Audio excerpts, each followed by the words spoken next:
All things considered, this is a surprisingly bad storm on the Causeway. I'm standing in the middle of the Causeway, the eastbound side that goes from Mobile to Baldwin County. Now, looking beside me, you can see some of that storm debris. You can see some of the water lapping over the barriers. It's really not a good place to be right now. Let me show you some of the video from earlier when I was driving across this section of the Causeway.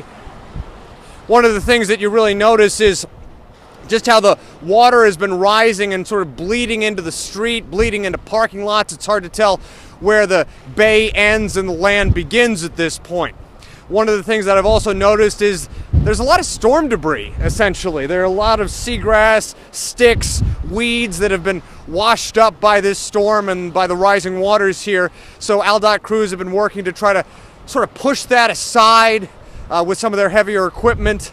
Another thing that you'll notice is the piers. A lot of the fishing piers around this area have been flooded as well. You can't really tell where they are. You can just see some sticks up above. Also restaurants, many of them look like their parking lots are flooded, so it's not a great situation out here. That's why, for the time being, they've closed this side of the Causeway. But again, we're looking at a situation that is not pleasant if you're out here. They don't recommend driving here. In fact, the only reason why I'm out here is because I was in a News 5 car and promised to drive carefully, and that's another thing that I'll do once I've wrapped up here.